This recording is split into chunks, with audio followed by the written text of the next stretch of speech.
మేము ఢిల్లీకి ఎందుకు వచ్చినామంటే ఏమో నాకేం తెలుసు. కాంగ్రెస్ పార్టీ యొక్క వైఖరిని జాతీయ స్థాయిలో దేశ ప్రజలకు తెలియజెప్పాలి. నేషనల్ లెవెల్లో కాదు, స్టేట్ లెవెల్లో ఏడు. ఏ ఒక్క ఆప్షన్ కూడా వదిలిపెట్టకుండా జాతీయ స్థాయిలో కాంగ్రెస్ బీజేపీ రెండు ఒకటే. అదెవరు చెప్పారు? అదెవరో చెప్తే నమ్ముతాను నేను. వాళ్ళే చెప్పారు. వీడు తింగరమాలోకం. బావా, ఎవరేం చెప్పినా గుడ్డిగా నమ్మేయకూడదు. అర్థమైందా? అర్థమైంది. ఏం అర్థమైంది? నువ్వు చెప్పే మాటలు నేను ఎవరికి అనుకూలంగా ఉన్నప్పుడు వాళ్ళు ఆ రకంగా ప్రవర్తిస్తున్నారు అనే మాట చెప్పడానికి వచ్చినాం. చాలా గొప్ప పని చేశావు.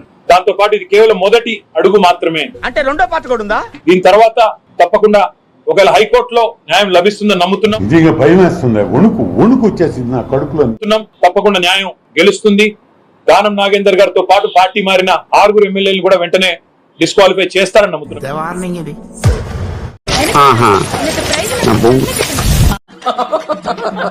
అంటే మా పార్టీ టికెట్ మీద ఎమ్మెల్యేగా గెలిచారు. మళ్ళీ ఆయనే రాజీనామా చేయకుండా సికింద్రాబాద్ ఎంపీగా కాంగ్రెస్ పార్టీ టికెట్ మీద బీఫామ్ మీద పోటీ చేశారు. ఏం చేద్దామంటావు మరి? అంతకంటే ఓపెన్ అండ్ షట్ కేసు అయితే ఏమి ఉండదు. ఇందులో ఇంకేదో చదవడానికి కానీ అర్థం చేసుకోవడానికి కానీ ఇంకేం లేదు. అటు చూడు. మిమ్మల్ని వదిలిపెట్టి బయటకు వచ్చేది మామూలు నిందించారు ఎందుకండి?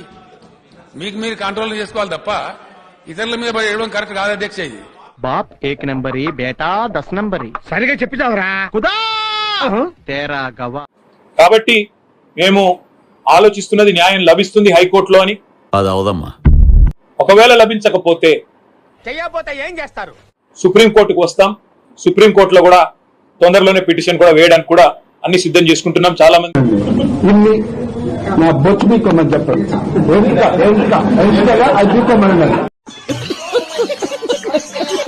చాలా మంది రాజ్యాంగ న్యాయ నిపుణుల్ని కూడా సంప్రదించినాం. ఎందుకు? అదే మాదిరిగా ప్రెసిడెంట్ ఆఫ్ ఇండియాని కూడా అవసరమైతే కలుస్తాం.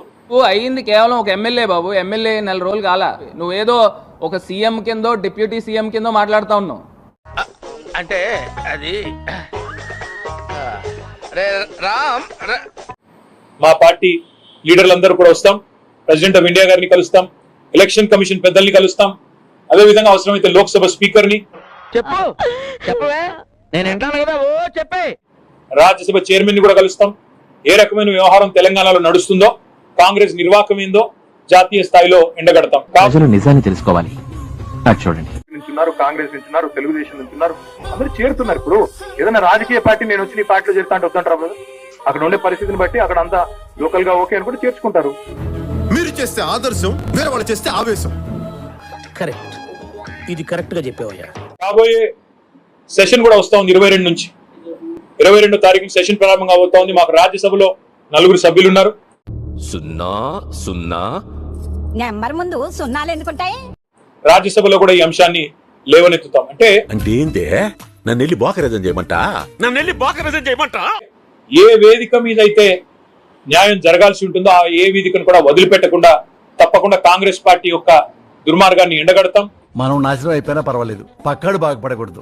అదేరా మన Indian psychology. I love you. విలీనానికి పార్టీ ఫిరాయింపుకి తేడా మనం తెలుసుకోవాలి.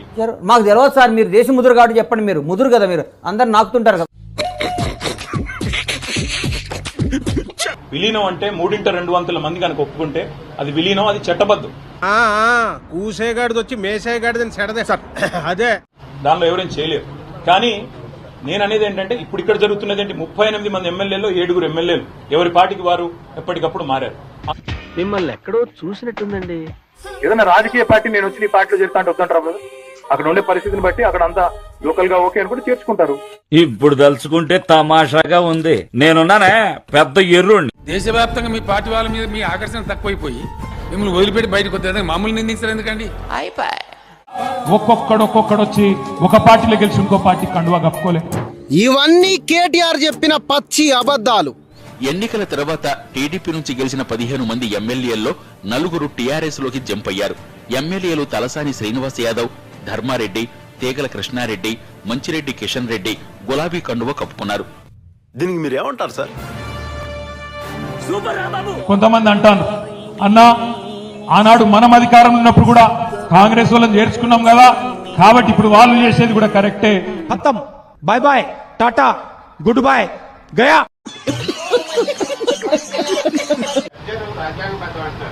నేను అనట్లేదు రాజ్యాంగబద్ధం కాకపోతే తెలుసుకోండి 10th షెడ్యూల్ చదవండి.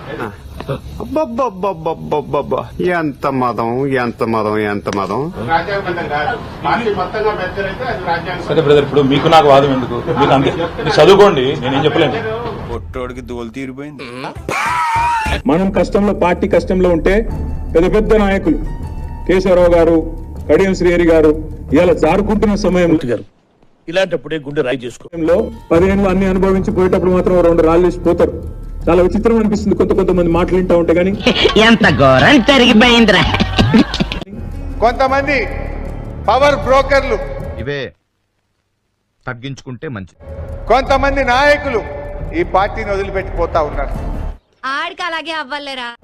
ఈ టైంలో పార్టీకి ద్రోహం చేసిన వాళ్ళు కన్న తల్లికి ద్రోహం చేసినట్టుగా భావించాల్సి ఉంటుంది. మీరు కాపాడుకోవాలి తప్ప మీకు ఆకర్షణ ఉంటే, మీకు నాయకత్వ పటిమ ఉంటే ఎందుకు వదులుతారండి? నవ్వు ఆపుకుంటున్నావు కదరా.